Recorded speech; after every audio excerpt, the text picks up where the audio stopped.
Salam Bapak-Bapak yang terkasih dalam Yesus Kristus, salam kasih, damai, dan sejahtera. Tuhan memberkati, menyertai, dan melindungi. Berjumpa kembali dengan pembinaan iman kita pada hari ini, katekese pendalaman kitab suci kita pada hari ini. Semoga kita selalu diberikan kesehatan dan kita dimampukan untuk menjadi pribadi yang bertumbuh dalam iman. Mari kita mulai dalam doa, dalam nama Bapa dan Putra dan Roh Kudus. Amin. Ya Allah Bapa yang bertata di dalam surga, kami mengucap syukur dan berterima kasih atas karya agung-Mu kami dipertemukan pada hari ini. Semoga apa yang akan kami dalami menjadi suatu yang berguna bagi kami, terutama firman dan sabda-Mu, karena kami hidup dari firman dan sabda-Mu. Bimbinglah kami agar kami menjadi pribadi yang baik dan benar, selalu membimbing kami dengan firman dan sabda-Mu.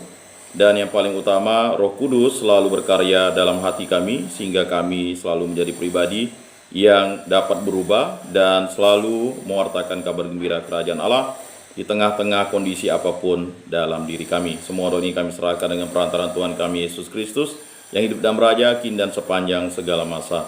Amin. Dalam nama Bapa dan Putra dan Roh Kudus. Amin. Baik, Bapak-bapak yang terkasih, mari kita dalami dua perikop kitab suci pada hari ini, yaitu bacaan dari surat Rasul Paulus kepada jemaat di Roma, bab 8 ayat 26 sampai 30. Mari kita baca bersama-sama. Saudara-saudara, Roh membantu kita dalam kelemahan kita, sebab kita tidak tahu bagaimana sebenarnya harus berdoa. Tetapi Roh sendiri berdoa untuk kita kepada Allah dengan keluhan-keluhan yang tidak terucapkan. Dan Allah yang menyelami hati nurani mengetahui maksud Roh itu, yaitu bahwa Ia sesuai dengan kehendak Allah berdoa untuk orang-orang kudus. Kita tahu sekarang bahwa Allah turut bekerja dalam segala sesuatu untuk mendatangkan kebaikan bagi mereka yang mengasihi Dia, yaitu bagi mereka yang terpanggil sesuai dengan rencana Allah. Sebab semua orang yang dipilih Allah sejak semula, mereka itu juga ditentukan sejak semula untuk menjadi serupa dengan gambaran anaknya, supaya anaknya itu menjadi yang sulung di antara banyak saudara. Dan mereka yang ditentukan Allah dari semula, mereka itu juga dipanggilnya. Dan yang dipanggilnya, mereka itu juga dibenarkannya. Dan yang dibenarkannya, mereka itu juga dimuliakannya.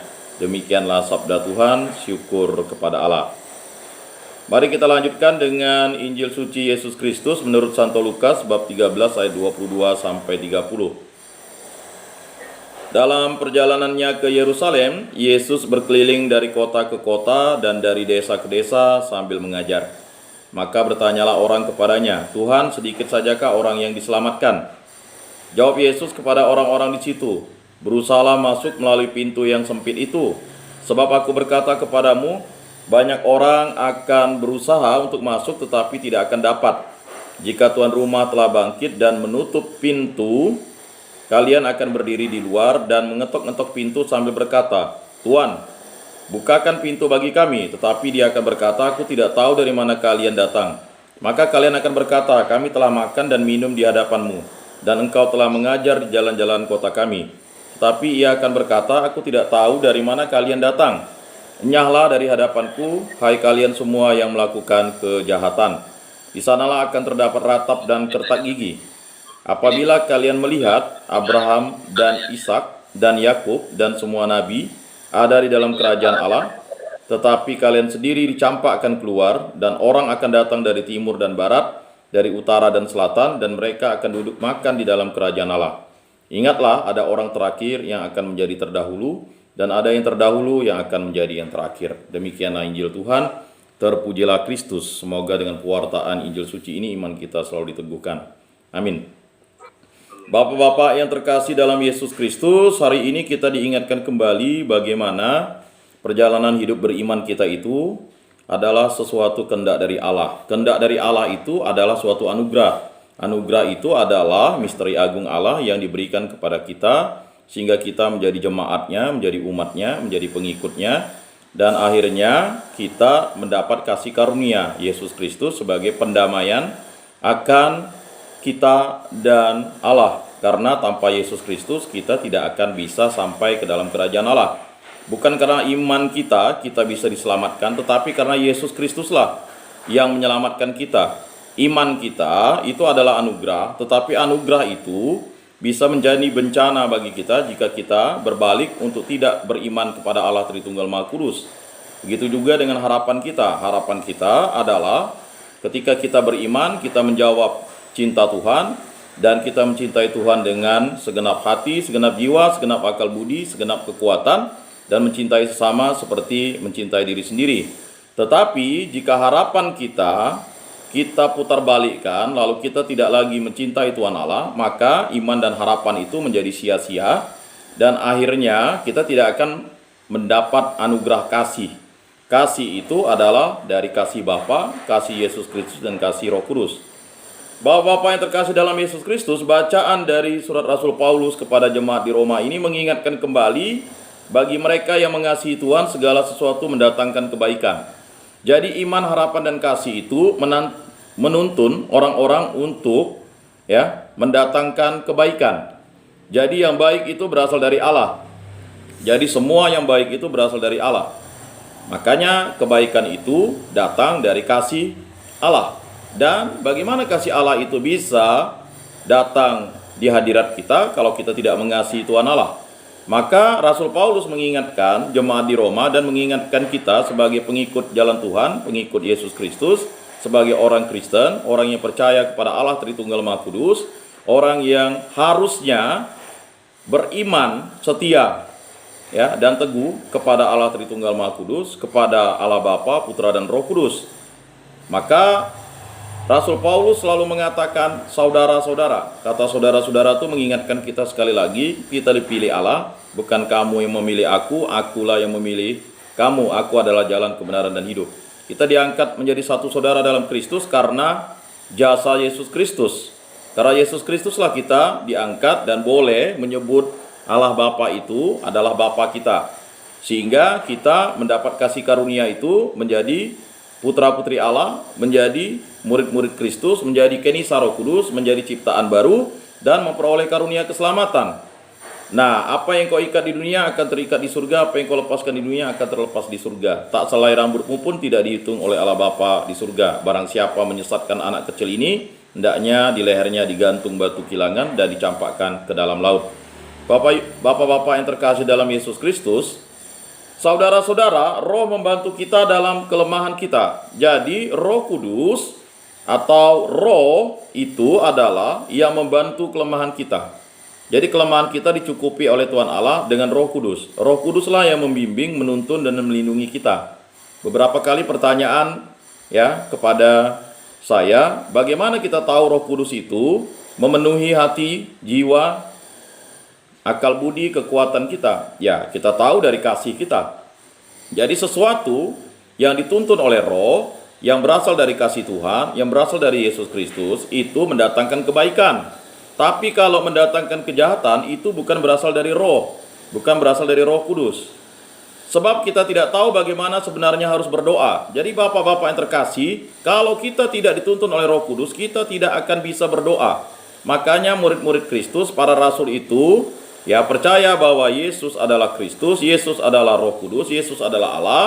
Lalu mereka berkata, Yesus ajarilah kami berdoa. Maka yang mengajari kita berdoa adalah Roh. Jadi kalau Roh Kudus tidak mengajar kita berdoa, Yesus tidak mengajar kita berdoa, dan akhirnya kita tidak tahu siapakah Allah yang mengasihi kita atau Tuhan yang mengasihi kita.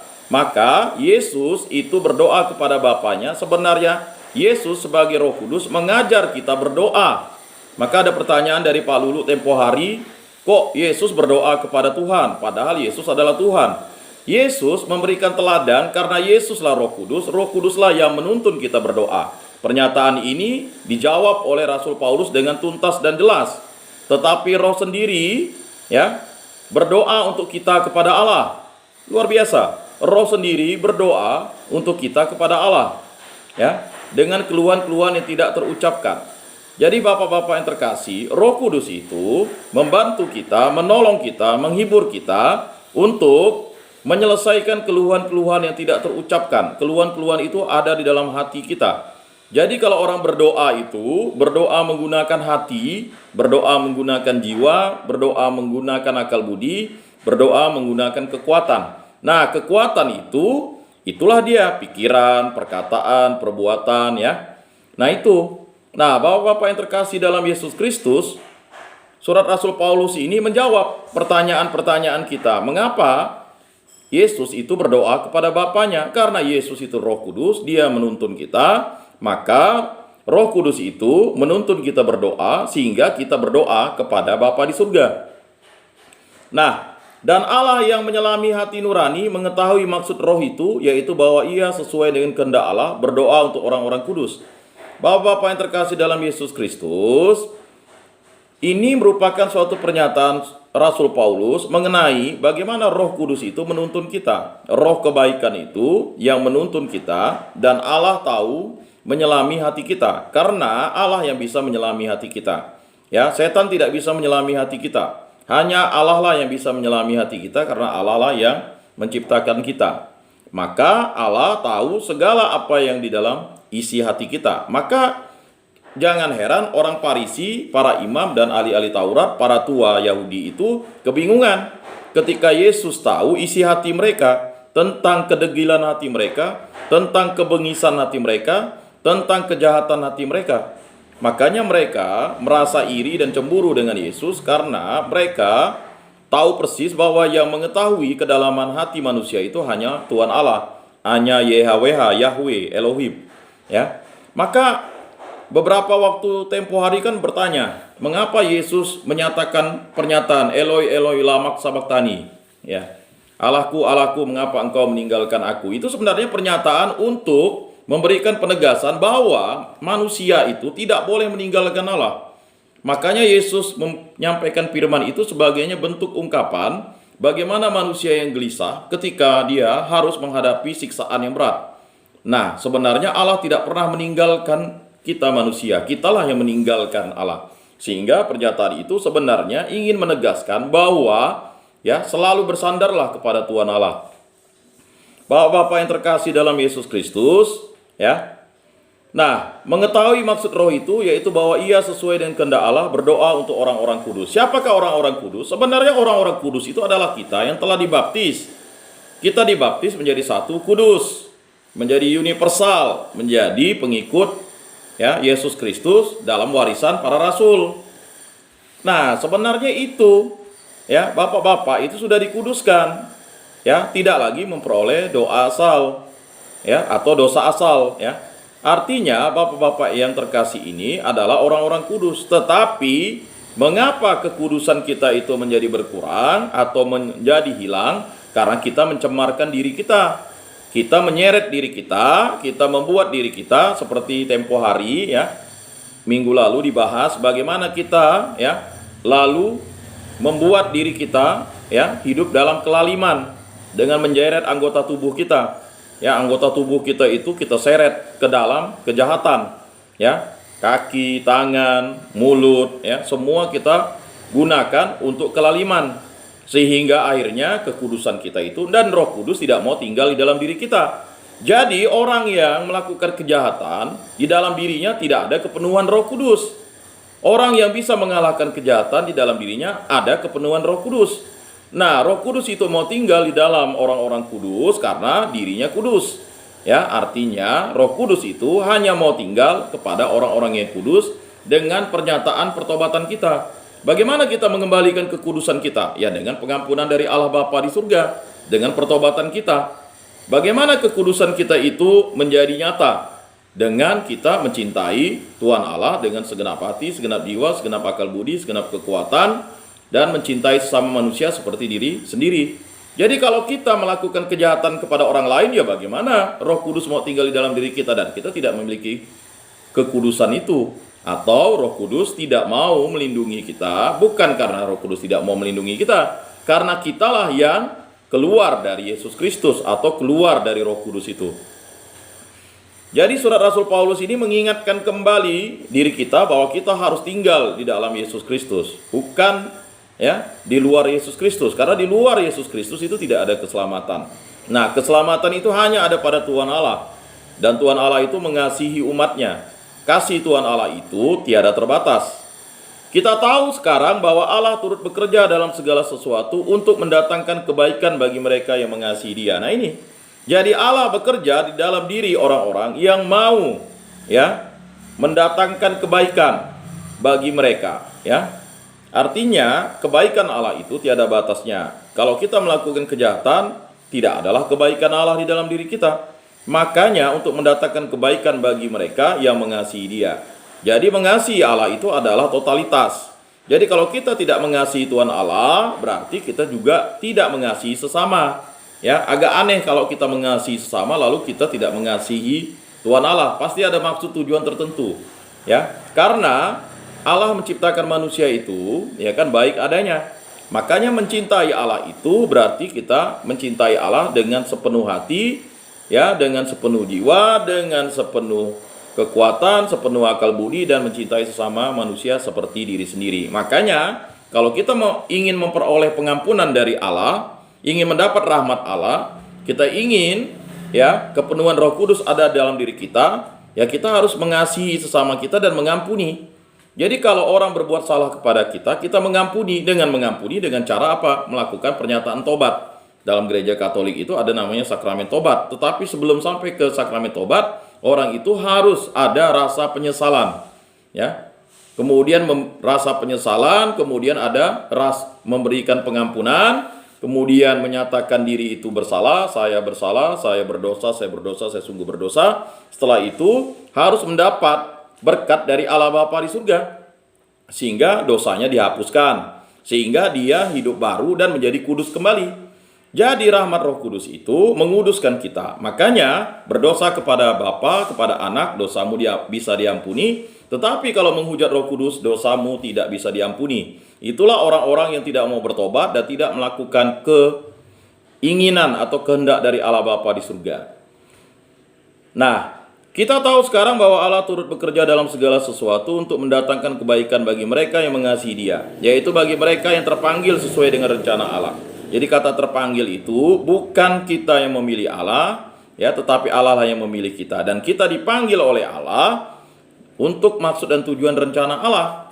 Jadi ya, rancangan Allah atau rancanganku bukan rancanganmu, rancanganmu bukan rancanganku. Siapakah yang dapat bisa menyelami pikiran Allah? Ya tidak ada yang bisa menyelami pikiran Allah. Siapakah yang bisa menasihati Tuhan Allah? Ya tidak ada. Nah, itu doa Santo Fransiskus yang luar biasa ya. Bagaimana kerendahan hati kita ya, sesuai ya, kerendahan hati kita itu kan harus kita laksanakan terus menerus. Ada doanya tuh, hati Yesus yang lemah lembut, murah hati dan rendah hati, jadikan hati kami seperti hatimu. Jadi Bapak-bapak yang terkasih, bagaimana memiliki hati seperti Allah? Ya kita harus minta kepada Tuhan Yesus. Harus kita dibimbing oleh Roh Kudus. Nah, kepenuhan itu harus didapatkan kalau kita mau mengampuni. Jadi biarpun sampai nanti Bapak berkali-kali berdoa, kalau rasa pengampunan itu atau pengampunan itu, tobat sesal atau sesal tobat Bapak terkasih tidak ada, ya memang akan terus ya menjadi pribadi yang beriman, tetapi berimannya ya gonjang-ganjing. Terkadang lemah, ya terkadang sedang, terkadang kuat. Makanya pemeliharaan iman itu hanya bisa didapatkan karena rahmat kasih karunia Allah. Bapak-bapak yang terkasih dalam Yesus Kristus ya, sekali lagi rencana Allah itu tidak bisa lalu kita tidak lakukan ya. Sebab semua orang yang dipilih Allah sejak semula, mereka itu juga ditentukan sejak semula untuk menjadi serupa dengan gambaran anaknya. Jadi kita yang sudah dipilih Allah ini, kita harus serupa dengan gambaran Yesus Kristus. Ya, bukan diriku lagi yang hidup di dalam diriku, tetapi Kristus Yesuslah yang hidup di dalam diriku.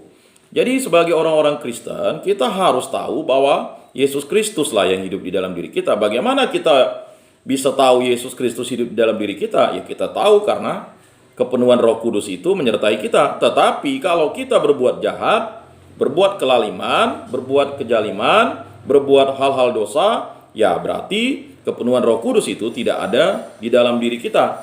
Dan makanya orang itu akan tersesat terus.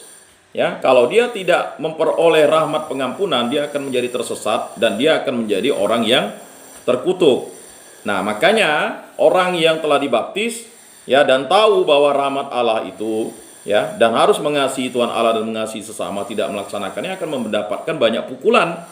Sedangkan orang yang tidak dibaptis tetapi dia melaksanakan kehendak Allah ya, dan dia tidak tahu bahwa kehendak Allah itu adalah kasih, ya, hukumannya akan lebih sedikit dibanding kita yang telah dibaptis. Nah, itu akan kita pertanggungjawabkan di akhirat.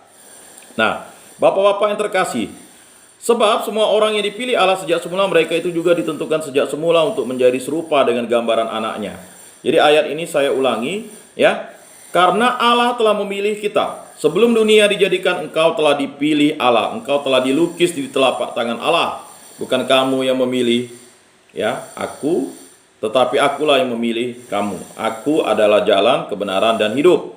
Tak seorang pun bisa sampai ke rumah Bapakku tanpa melalui aku. Dan tidak ada nama di kolong langit ini selain nama Yesus yang dapat mengantar kita ke hadapan Allah Bapa di surga. Bukan yang berteriak Tuhan, Tuhan yang akan diselamatkan, tapi yang melaksanakan kehendak Bapa di surga.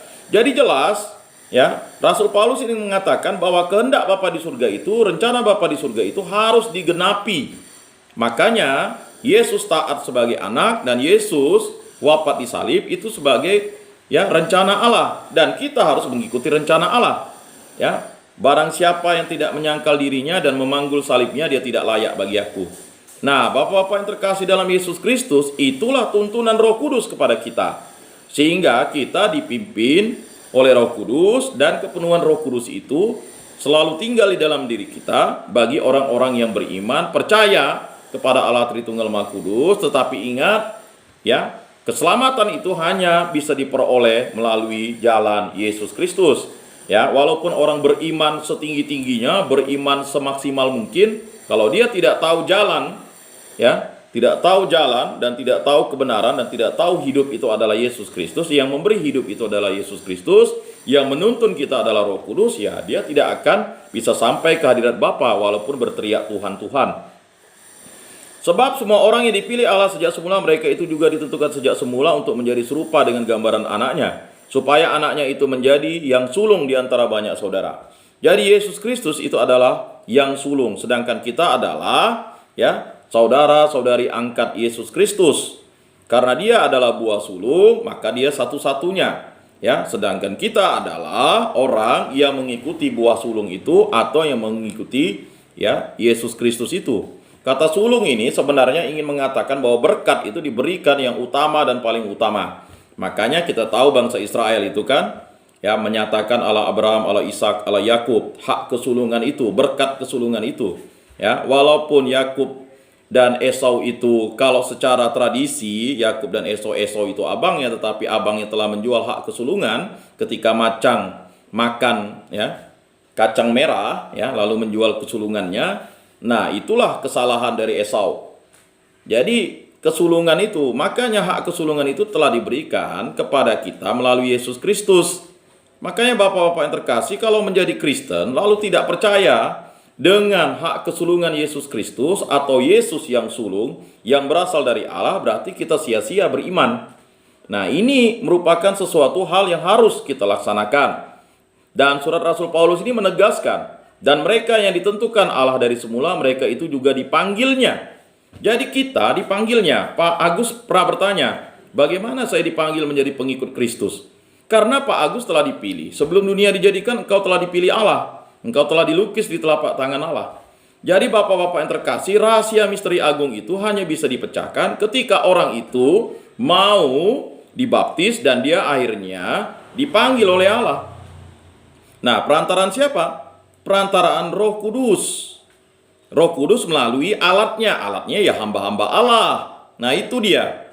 Jadi banyak orang bertanya, oh saya yang membaptisi A si B. Tidak ada orang membaptisi A si B. Yang membaptis itu adalah Yesus Kristus. Yang membaptis kita adalah Roh Kudus. Ya kan? Kan kita tahu bahwa baptisan itu ada baptisan air, baptisan darah, baptisan roh. Ya kan? Itulah yang memberikan kesaksian. Ya, air, darah, dan roh. Ya. Jadi banyak yang bertanya, wah, dia dibaptis karena Pak Lulu yang ngajar katekumen. Wah, tidak begitu. Yang membaptis dia itu adalah Bapa, Putra, dan Roh Kudus. Aku membaptis kamu dalam nama Bapa dan Putra dan Roh Kudus. Mengenai ritus, ya terserahlah. Masing-masing gereja punya ritus sendiri kan? Ritus membaptis sendiri. Nah, tetapi dalam gereja Katolik, ritus baptis selam dan baptis, ya, menyiramkan air baptis di dahi itu adalah sesuatu hal yang memang sudah sah. Jadi seperti itu. Ada gereja-gereja lain masih sebelam, ya silakanlah. Itu urusan masing-masing gereja membaptis orang. Apakah orang yang tidak menjadi pengikut Kristus membaptis orang sah? Sah. Ya, kalau tahu formanya. Siapa yang menuntun dia membaptis itu? Ya Roh Kudus. Kok dia bisa dipakai Allah untuk menjadi alat Roh Kudus? Ya, Yesus saja bisa menggunakan batu-batu. Allah saja bisa memilih batu-batu untuk menjadi pengikut-pengikutnya, batu-batu penjuru. Ya, apalagi orang yang memang ya diberikan karunia itu, karena karunia itu memang berasal dari Allah. Nah, Bapak-bapak yang terkasih dalam Yesus Kristus, ya, dan yang dipanggilnya mereka itu juga dibenarkannya, dan yang dibenarkannya mereka itu juga dimuliakannya. Jadi kalau kita sudah dipanggil, kita dibenarkan dalam Kristus, kita dimuliakan. Kata dimuliakan berarti kita sudah dikuduskan. Ya, jasmani, rohani, jiwa kita sudah dikuduskan. Tetapi banyak orang menyeret jiwanya ke dalam kedosaan. Mengapa? Karena orang ya tidak mengikuti rencana Allah itu. Nah, dia mengikuti rancangan pribadinya. Makanya teguran-teguran dari Tuhan Allah itu kepada orang-orang yang beriman mulai dari zaman Adam sampai sekarang itu selalu ya ditekankan dalam kitab suci bahwa orang yang tidak mengikuti ya rancangan Tuhan Allah, dia pasti akan jatuh dalam dosa. Ya kan tidak sulit ikut rancangan Tuhan Allah kan. Adam dan Hawa kan diberikan berkat ya, menguasai semua makhluk. Ya, dan semua buah di taman ini boleh kau makan kecuali satu buah tentang buah yang baik dan benar yang di tengah-tengah itu. Tetapi justru itulah yang dilakukan oleh Hawa, dan akibatnya Hawa itu menyeret Adam dalam kedosaan. Nah, tetapi sebelum Hawa berdosa, siapa yang menyeret? Dialah iblis itu tadi. Ya, dalam rupa ular itu. Itulah hawa nafsu katanya. Ya kan? Kata hawa nafsu itu kan berasal dari nafsu si Hawa ingin sama seperti Allah. Dia tidak ikut rancangan Allah. Nah, rancangan Allah itu diperbaiki dan didamaikan oleh siapa? Oleh Yesus Kristus. Begitu besar kasih karunia ya kepada dunia ini, kepada manusia, maka dianugerahkan putranya yang tunggal atau putranya yang sulung untuk menyelamatkan umat manusia dan seluruh alam semesta. Nah, Bapak-bapak yang terkasih dalam Yesus Kristus, aku percayakan kasih setiamu ya Tuhan. Pandanglah kiranya, jawablah aku ya Tuhan Allahku, buatlah mataku bercahaya, supaya jangan aku tertidur dan mati, supaya musuhku jangan berkata aku telah mengalahkan dia, dan lawan-lawanku bersorak-sorak apabila aku goyah. Nah, ini sering terjadi kepada umat Kristen yang goyah. Akhirnya dia dikalahkan oleh dunia ini, dan akhirnya dia menjadi tersesat, dan dia tidak akan bisa kembali kalau tidak dituntun oleh Roh Kudus melalui alat-alatnya. Siapakah alatnya? Kitalah. Jadi Bapak-bapak yang terkasih, mungkin banyak saudara-saudari kita atau saudara-saudara kita di dalam rumah retret ini yang masih belum mau terpanggil, masih mau terpanggil untuk mengikuti jalan kebenaran. Ya, doakan terus-menerus supaya Roh Kudus menarik dia. Memang itu tidak sulit, tetapi itu menjadi sulit bagi orang yang sudah tersesat dan masuk ke dalam kuasa-kuasa kegelapan. Ya, walaupun dia sudah dibaptis sekalipun. Mengapa? Karena dialah yang menyeret ya badannya, menyeret jiwanya dan menyeret dirinya sehingga rohaninya itu menjadi tidak berada di dalam dirinya lagi. Ya, kata rohani itu artinya sesuatu yang baik yang berasal dari Kristus Yesus itu dia hilangkan begitu saja, dia lepaskan begitu saja. Ingat, masih ada kesempatan ya, jangan sampai pada hari penghakiman dia meninggal dunia lalu dia tidak bertobat. Nah, itu sudah dia menjadi mati. Ya, sekarang juga sudah menjadi mati. Orang yang sudah menerima hidup lalu dia meninggalkan Kristus, dia menjadi mati. Tetapi aku kepada kasih setiamu aku percaya, hatiku bersorak-sorak karena penyelamatanmu. Aku mau menyanyi untuk Tuhan karena ia telah berbuat baik kepadaku. Makanya mengapa orang Kristen itu bermazmur, bernyanyi, bermadah, melaksanakan pujian dan sebagainya? Karena memang kebaikan Allah itu harus dinyanyikan. Kita tahu bernyanyi 2 kali. Ya, berdoa itu kalau misalnya berdoa, bernyanyi itu berdoa 2 kali. Ya, itu filosofinya. Semakin kita bernyanyi itu, semakin kita memuji dan memuliakan Allah, ya tidak jemu-jemunya. Banyak lagu rohani kan yang bisa kita nyanyikan. Ya, mengapa sekarang hati kita menjadi kosong, gersang, ya? Karena kita tidak mau memuji dan memuliakan Allah setiap waktu, setiap saat. Ya, dengan doa, dengan firman kita baca, kemudian dengan usaha dan pelayanan yang baik dan benar, dengan nyanyian-nyanyian kita, ya. Kemudian dengan iman dan takwa kepada Allah Tritunggal Maha Kudus, ya. Jadi kalau tidak percaya Yesus Kristus sebagai Tuhan, ya sia-sialah iman kita. Ya. Jadi kalau ada orang Kristen masih meragukan Yesus sebagai Tuhan, berarti dia sudah menolak mutiara itu, atau dia sudah tidak lagi mau ditempa oleh Allah, tidak mengikut rancangan Allah. Makanya kita harus tabah dan setia menjadi pengikut Kristus, memanggul salib kita dan mengikuti Yesus Kristus. Bahkan kita harus menjual semua harta milik. Kata menjual semua harta milik, bukan kita tidak boleh memiliki materi. Menjual harta milik itu artinya kita melepaskan dari hal keduniaan, unsur keduniaan.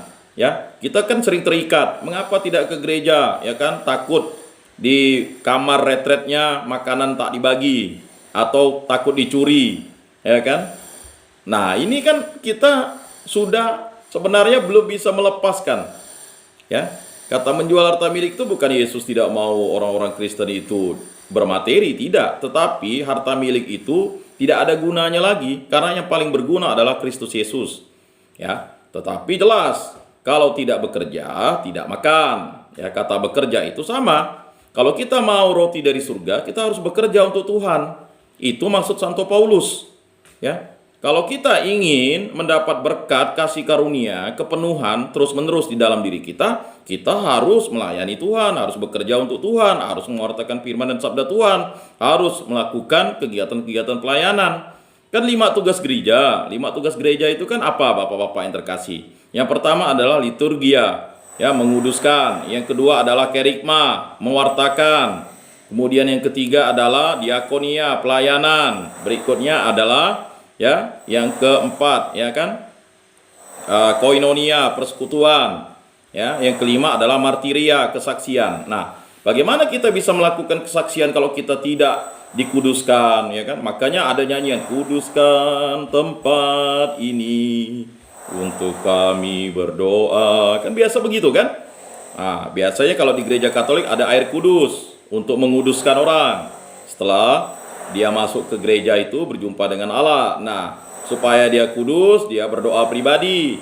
Kemudian dalam ritus pembukaan itu ada pengakuan dosa secara umum. Saya mengaku, kan? Itu untuk menguduskan orang. Jadi sebelum memuji Tuhan, kita harus mendapat pengudusan dari Tuhan dengan mendapat rahmat pengampunan. Nah, Bapak-bapak yang terkasih dalam Yesus Kristus, mereka datang dari timur dan barat dan akan duduk makan di dalam kerajaan Allah.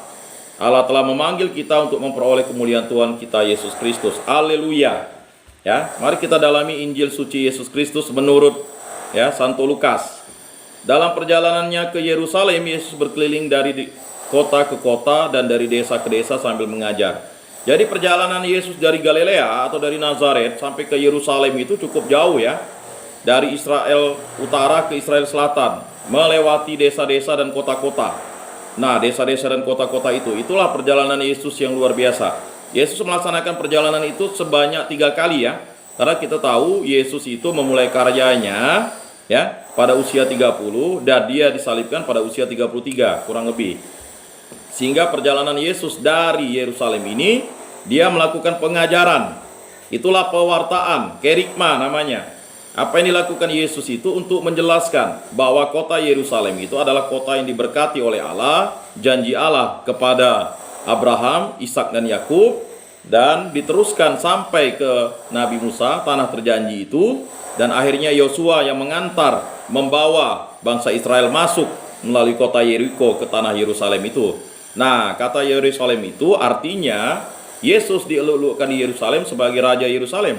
Karena Yesus dilahirkan di kandang Bethlehem, di kota Yerusalem, Nah, Bapak-bapak yang terkasih, mengapa Yesus melakukan perjalanan ke Yerusalem? Karena semua orang Yahudi itu, perayaan Paskahnya itu harus menuju kota Yerusalem.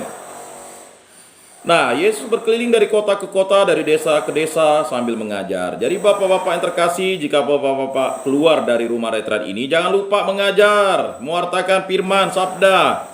Walaupun Bapak-bapak mantan dari rumah retret ini, Jadi jangan takut. Gereja-gereja di desa-desa ini sekarang kosong, ya. Hari Minggu banyak yang tutup. Mengapa? Karena banyak pewarta firman itu sudah mikirkan hal materi. Hari Minggu motong gatah lah kan.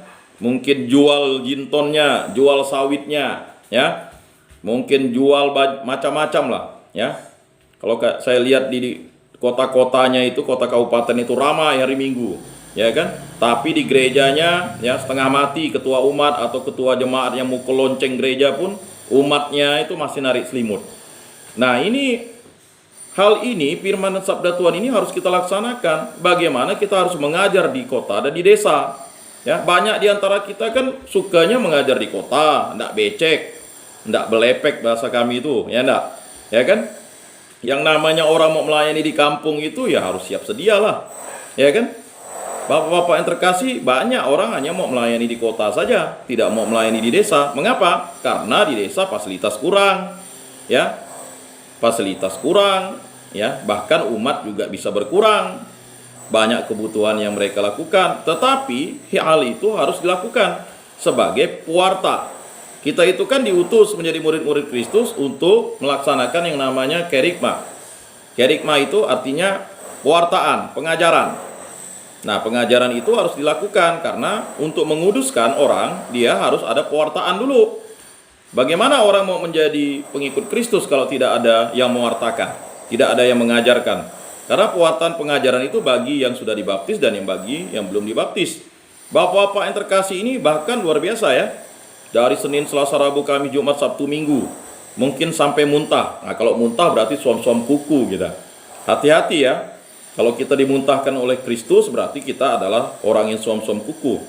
Ya, kalau orang yang masih bosan mengikuti kegiatan rohani pembinaan iman ini, ya berarti orang itu hidup dalam ya masih kelaliman, kejahatan. Bagaimana mengetahui kita? Kalau kita takut membaca firman Tuhan, berarti kita takut akan dosa-dosa kita yang telah kita lakukan. Kita takut dengan Allah, maka kita wajib melayani Tuhan. Tapi kalau kita ya masih takut untuk mewartakan, masih kurang berani, berarti kita masih mau hidup dalam keduniaan. Nah, maka bertanyalah orang kepadanya, Tuhan, sedikit sajakah orang yang diselamatkan? Nah, ini pertanyaan nih. Ini sama pertanyaan yang ditanyakan oleh kita. Walaupun kita sudah mewartakan firman sabda Tuhan, masih bertanya itu. Tuhan, sedikit sajakah orang yang diselamatkan? Ya, orang selalu ingin mengatakan keselamatan itu hanya untuk segelintir orang. Padahal keselamatan itu untuk semua orang. Yesus hadir di muka bumi ini untuk semua orang. Ya, jadi keselamatan itu untuk semua orang. Yang mau menerima karunia keselamatan, itu dia akan memperoleh karunia keselamatan. Tetapi keselamatan itu bagi semua orang. Jawab Yesus kepada orang-orang di situ, berusahalah masuk melalui pintu yang sempit itu. Bapak-bapak yang terkasih, berusahalah masuk melalui pintu yang sempit itu. Mengapa kata pintu sempit itu? Karena satu-satunya jalan itu hanya melalui Yesus Kristus. Pintunya hanya melalui Yesus Kristus. Ya, berusahalah masuk melalui pintu yang sempit itu. Ya, setelah doa dan firman, ya, usaha dan pelayanan yang baik dan benar yang kita lakukan. Makanya berusahalah untuk melalui pintu yang sempit itu. Berusaha. Ya, berarti kita harus bekerja. Orang yang mau makan harus bekerja, kata Santo Paulus. Orang yang mau ya masuk ke pintu itu harus berdoa, harus mewartakan firman, harus mengajar, ya. Harus dikuduskan tadi, liturgia, ya. Harus mewartakan, ya, kerigma, ya. Harus melayani, ya kan? Diakonia, harus bersekutu bersama, bersekutu dalam Kristus Yesus, ya, yang namanya koinonia, harus memberikan kesaksian, ya. Kalau kita tidak mau memberikan kesaksian, nanti pada penghakiman itu Tuhan Allah juga tidak mau bersaksi bagi kita, kan? Bapak-bapak yang terkasih, jadi 5 hal itu kita harus lakukan. Berusahalah masuk melalui pintu yang sempit itu. Sebab aku berkata kepadamu, banyak orang akan berusaha untuk masuk tetapi tidak akan dapat. Nah, bapak-bapak yang terkasih, ini suatu pernyataan dari Tuhan Yesus. Ya, seperti pertanyaan Pak Loren itu kemarin, apakah orang itu tidak ada Roh Kudus? Semua orang diberikan Roh Kudus. Tetapi apakah orang itu mau tidak menerima Roh Kudus? Mau tidak mengimani Yesus Kristus sebagai Roh Kudus? sebagai Tuhan dan Juru Selamat. Makanya ya, ini jawabannya tegas nih. Jadi jelas tuh, sebab aku berkata kepadamu, banyak orang akan berusaha untuk masuk tetapi tidak akan dapat. Karena tidak akan dapat, walaupun beriman setinggi-tingginya, ya kan, hebat, baik, kalau tidak melalui Yesus Kristus, tidak di dalam Kristus, tidak mengakui Yesus Kristus sebagai Tuhan dan Juru Selamat, sebagai Putra Allah, sebagai Roh Kudus, ya tidak akan dapat. Ya, karunia keselamatan diberikan kepada semua orang, tetapi harus berusaha kita sebagai umat manusia ini. Jadi bapak-bapak yang terkasih yang sudah berusaha untuk mengikuti kegiatan rohani, itulah bagian bagaimana kita berlomba-lomba untuk masuk ke pintu yang penuh sesak itu. Nah, sebab aku berkata kepadamu, banyak orang akan berusaha untuk masuk tetapi tidak akan dapat. Jika tuan rumah telah bangkit dan menutup pintu, kalian akan berdiri di luar dan mengetok-ngetok pintu sambil berkata, Tuhan, bukakan pintu bagi kami. Nah, itu.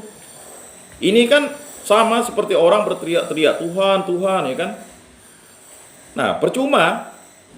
Mengapa? Karena orang yang tidak mau beriman kepada Yesus Kristus dan tidak mengikuti jalan Yesus Kristus, tidak mengasihi Tuhan Allah, tidak dituntun oleh Roh Kudus, ya, maka dia ya berusaha sekuat-kuatnya pun ya tidak akan bisa masuk ke dalam kerajaan surga itu.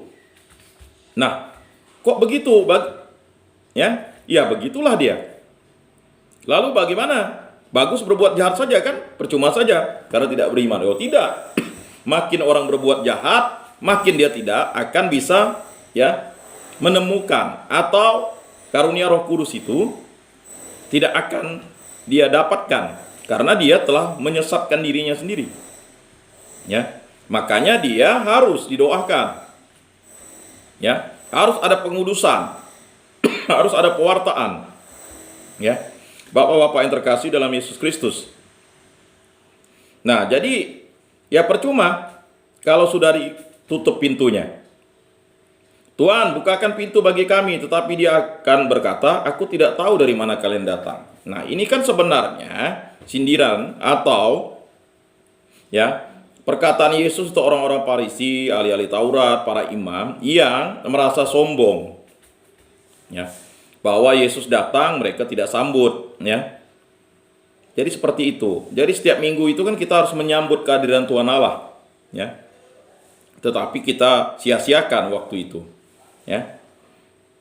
Nah, tetapi dia akan berkata, aku tidak tahu dari mana kalian datang. Maka kalian akan berkata, kami telah makan dan minum di hadapanmu dan engkau telah mengajar jalan-jalan kota kami. Nah itu, makan dan minum di hadapan Tuhan Yesus, tetapi tidak bersyukur dan tidak mengenal Tuhan Yesus, ya kan? Kemudian mengajar di jalan-jalan, berada di tempat, misalnya rumah retret ini, tapi ya mereka tidak menerima Tuhan Yesus sebagai Tuhan dan Juru Selamat, sebagai ya satu-satunya jalan keselamatan. Ya sia-sialah apa yang mereka lakukan itu.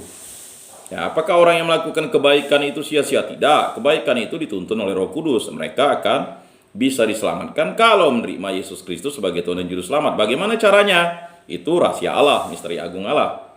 Ya. Tetapi ia akan berkata, aku tidak tahu dari mana kalian datang. Enyahlah dari hadapanku, hai kalian semua yang melakukan kejahatan. Nah itu. Jadi bapak-bapak yang terkasih, yang melakukan kejahatan, enyahlah. Jadi kalau kita melakukan kejahatan, enyahlah di hadapan Tuhan. Karena ya kejahatan itu ya membuat kita tidak dikenal Allah. Makanya berusahalah ya untuk masuk ke pintu yang penuh sesak itu dengan bertobat, dengan mengikuti Yesus Kristus. Ya. Enyahlah dari hadapanku, hai kalian semua yang melakukan kejahatan. Jelas ya?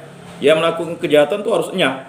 Di sanalah akan terdapat ratap dan kertak gigi. Nah, itu jelas, ratap dan kertak gigi, ya. Jadi itu adalah hukuman bagi orang-orang yang melakukan kejahatan. Di sanalah akan terdapat ratap dan kertak gigi apabila kalian melihat Abraham dan Ishak dan Yakub dan semua nabi ada di dalam kerajaan Allah. Jelas. Yesus katakan Abraham, Ishak, Yakub dan semua nabi itu berada dalam kerajaan surga. Kerajaan Allah ya surga. Ya kan? Kerajaan Yesus Kristus. Ya.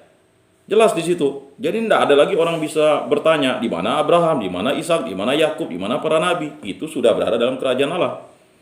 Ya. Apabila kalian melihat Abraham dan Ishak dan Yakub dan semua nabi ada di dalam kerajaan Allah, tetapi kalian sendiri dicampakkan keluar. Nah itu.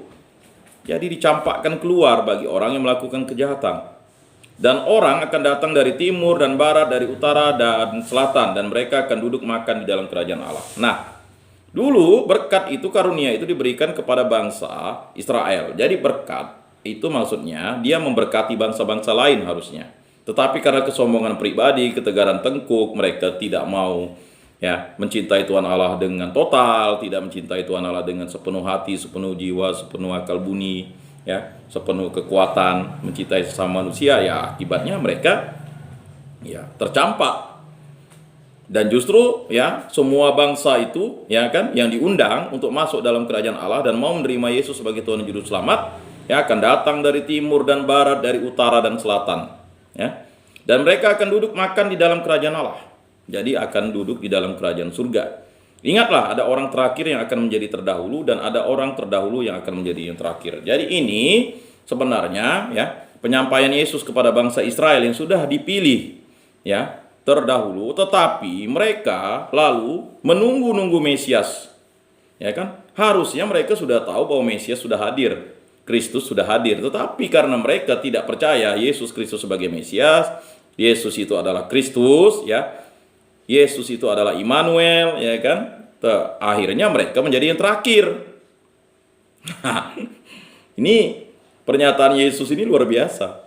Justru orang yang terdahulu akan menjadi yang terakhir. Ini bukan mau menyindir orang yang sudah dibaptis duluan waktu bayi menjadi, memang ada juga yang mengait-ngaitkan seperti itu. Tidak, ini sebenarnya ingin menyatakan bahwa dulu bangsa yang diberikan berkat itu yang pertama-tama adalah bangsa Israel. Tetapi bangsa itu menjadi tegar tengkuk dan dia bersungut-sungut. Akhirnya dia sendiri yang menghukum dirinya. Bayangkan, dulu bisa mendengar suara Allah, akhirnya mereka takut mendengar suara Allah. Bisa melihat Allah dalam nyala api, dia lalu tidak mau melihat Allah. Karena apa? Ketika mereka berdosa, mereka mati melihat Allah dan mendengar suara Allah. Lalu ketiga dalam perjalanan itu mereka bersungut-sungut di Meriba, lalu minta air, akhirnya Musa mengucapkan sesuatu yang tidak layak dan pantas, akhirnya bangsa Israel yang harus mendapat hukuman, dan akhirnya Musa juga mendapat hukuman karena dia mengutuki dirinya dan hanya bisa melihat tanah terjanji itu dari jauh, dari gunung. Tetapi tidak bisa masuk ke tanah terjanji itu, hanya hambanya Yosua yang bisa masuk. Nah, ini yang maksud Yesus, bahwa ingatlah ada orang terakhir yang akan menjadi terdahulu. Nah, sama dengan pernyataan ini suka-suka Allah, hak Allah untuk memasukkan orang dalam kerajaan surga. Sama seperti penjahat di sebelah kanan Yesus itu. Yesus, ingatlah aku jika engkau sampai ke rumah Bapamu. Pada hari ini engkau juga akan berada di dalam rumah Bapakku. Itu hak Allah. Jadi bukan kita beriman, kita berbuat baik, itu sudah sepantas dan selayaknya kita harus berbuat baik, Bapak Ibu. Sudah sepantas dan selayaknya kita harus melayani, sudah sepantas dan selayaknya kita harus derma, kolekte, kita berbuat baik. Masa kita pengikut Kristus selalu tidak berbuat baik? Yang jahat bisa berbuat baik, kata Yesus kan? Nah, ini maksudnya. Jadi kita sebagai pengikut Kristus sudah sepantas dan selayaknya, dan amal itu sudah diberikan berkat karunia kepada kita. Maka kita harus melakukan amal kasih dan derma itu sebagai bentuk bahwa kita adalah pengikut Kristus. Dan itu tidak diperhitungkan Yesus lagi dosa-dosa kita sebelum kita dibaptis, maka dihapus. Maka kita harus menjadi berkat bagi sesama, bukan menjadi kutukan. Jadi orang Kristen yang sudah dibaptis lalu dia melakukan kejahatan, dia menjadi kutuk bagi orang lain.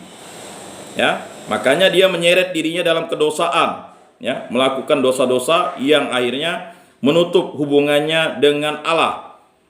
Berdosa kepada Bapa dan Anak, dosamu diampuni, tapi menghujat Roh Kudus tidak diampuni. Makanya banyak yang sudah melakukan dosa penghujatan terhadap Roh Kudus. Ada 3 dosa berat membunuh, berzina, dan menghujat Roh Kudus itu. Nah, menghujat Roh Kudus itu tidak diampuni. Itulah orang Kristen yang dibaptis lalu dia tidak melaksanakan kebaikan dan kehendak Allah. Jadi Bapak-bapak yang terkasih, marilah untuk berubah mulai dari hari ini sampai seterusnya, bahwa kita diingatkan kembali untuk bacaan ini. Kita harus berusaha masuk ke pintu yang penuh sesak itu. Kita ini harus berdoa terus-menerus. Siapa yang menuntun kita berdoa? Roh Kudus. Kalau kita tidak mau dituntun oleh Roh Kudus, tidak mendengar suara Roh Kudus, berarti kita tidak mau hidup dalam kepenuhan Roh Kudus. Karena Roh Kuduslah yang menuntun kita berdoa. Mari kita terus berdoa, mari kita terus berusaha, mari terus kita yang menguduskan diri kita, mari kita mewartakan, mari kita melayani, mari kita bersekutu, mari kita menjadi saksi-saksi Kristus untuk mewartakan kerajaan Allah di muka bumi ini dan menyerukan pertobatan. Demikian katekese pedalaman kitab suci kita pada hari ini. Kalau ada pertanyaan silakan. Silakan Bapak-bapak yang terkasih.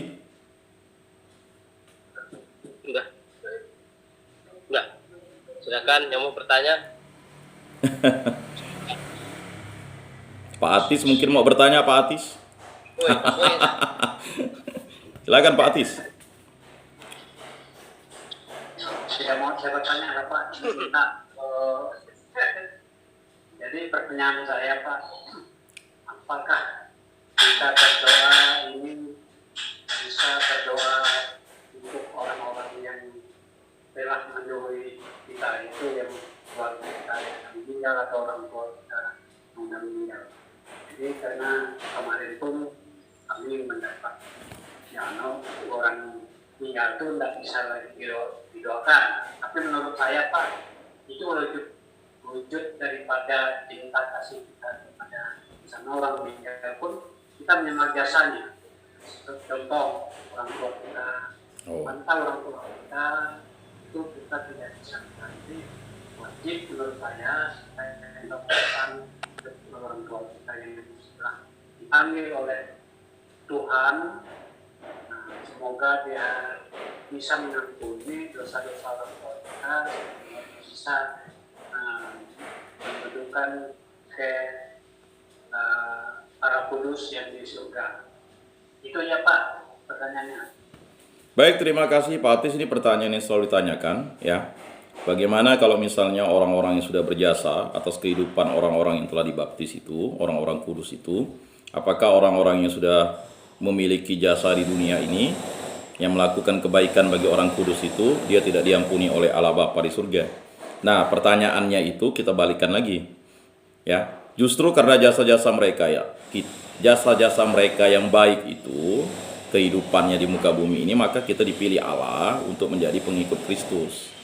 Sehingga konsekuensi kita menjadi pengikut Kristus, kita berusaha bersekutu untuk, ya, mendoakan, bersyukur kepada Allah bahwa kita dipilih Allah menjadi pengikut Kristus, sehingga kita bersyukur bahwa rahmat karunia keselamatan itu diberikan kepada kita melalui perantaraan jasa-jasa orang tua kita itu.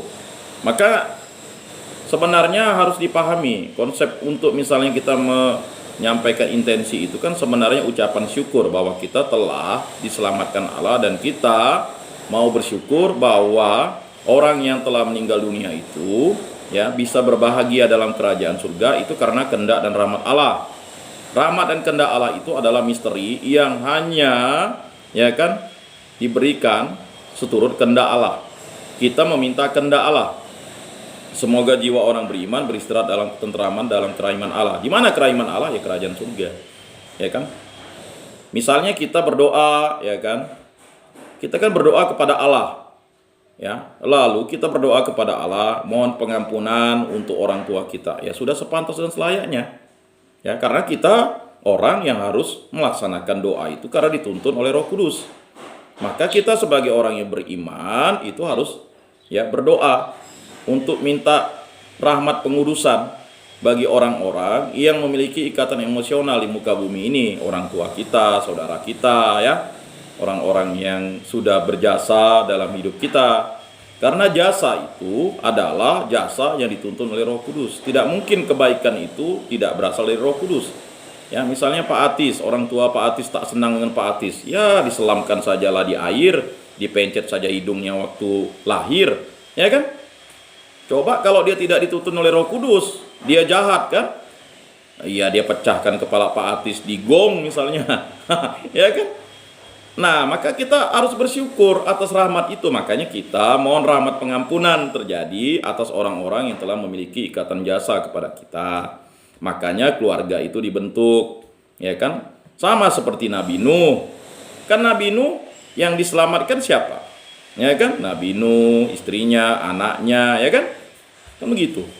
Ya, pastilah Allah itu memperhitungkan, ya kan, kebaikan-kebaikan itu. Tetapi bukan karena kebaikan itu kita bisa masuk dalam kerajaan surga, tapi karena Yesus Kristus, karena kehendak Allah, karena dituntun oleh Roh Kudus. Nah, jadi bukan karena doa-doa kita, tapi karena jasa Yesus Kristus. Begitu, Pak. Jadi seperti itu. Karena Yesus menyelamatkan umat manusia. Demikian, Pak. Mungkin ada pertanyaan lain, silakan. Begini, Pak Bagus. Jadi macam di pertanyaan. Pak Loren ya? Pak Boy. Oh, Pak Boy, silakan Pak Boy. Setiap hari Minggu itu kan ada paroki ya, tapi di kampung-kampung juga ada gereja di kampung. Nah, memang pastor ini kan terbatas hanya bisa bimbing di paroki. Oh ya. Kemudian jarang-jarang yang lagi bagi kami bisa tiap kampung-kampung lagi terlayani, dan memang banyaknya. Nah, memang macam kawan-kawan atau kami-kami ini yang nanti kan punya niat untuk misalnya melayani umat seperti itu. Nah, tapi kadang-kadang juga pastor ini kita mau ada melayani seperti itu ya juga memilih-milih gitu. Mana yang nanti ada gimana pendapat yang Ya, baik, itulah tadi Pak. Siapa yang diberikan berkat banyak akan mempertanggungjawabkan itu. Kan kemarin kita sudah bahas itu. Jadi seperti itu. Ya, jika ada orang memilih-milih, ya sama seperti kita juga memilih-milih kalau misalnya kita doa di lingkungan atau di kampung, di stasi, orang ini tidak pernah datang doa ke rumah kita tidak mau, ke rumah orang tidak mau, tiba-tiba meninggal kan. Karena kalau sudah meninggal barulah keluarganya cari, istrinya cari, pengurus dan sebagainya. Sama juga ya. Akhirnya kan kalau dendam-mendendam gitu ya memang agak repot. Nah, tapi kalau misalnya terjadi pilih memilih pelayanan-pelayanan itu, mungkin jadwalnya sudah disetting seperti itu, Pak. Nah, kedua, kondisinya juga harus dipahami bahwa ya, kalau memang tidak ada pastor ya untuk memimpin misa di situ, kan bisa ketua umat atau petugas yang sudah diberikan pelatihan yang cukup untuk melaksanakan pelayanan. Nah, Tuhan tahu bahwa pelayanan itu juga sudah sakramental, walaupun dia hanya ibadat. Ya, komuni batin itu kan terjadi ketika kita mau memuji dan memuliakan Allah, menyediakan waktu kita, ya kan? Karena sesuai dengan 5 perintah gereja, rayakan hari raya yang disamakan dengan hari Minggu. Hadapilah misa kudus pada hari Minggu dan pada hari raya diwajibkan dan jangan melakukan perbuatan dilarang. Nah, itu kan perintah Yesus karena gereja didirikan oleh Yesus. Nah, masalah misalnya ada ya oknum-oknum yang memilih dan memilah pelayanan itu, ya konsekuensi logisnya ya itu akan dipertanggungjawabkan nanti di akhirat semua, Pak. Sama seperti kita juga akan mempertanggungjawabkan itu. Tetapi kan pelayanan-pelayanan itu kan demi kemuliaan Tuhan.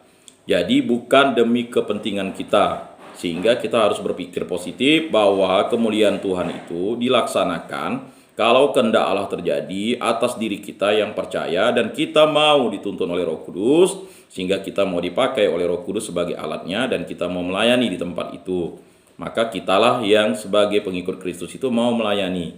Jadi Bapak-bapak yang terkasih dalam Yesus Kristus, jangan lalu pada hari Minggu tidak mau melayani kan. Ya misalnya berdoa, ya kan, mazmur dan sebagainya.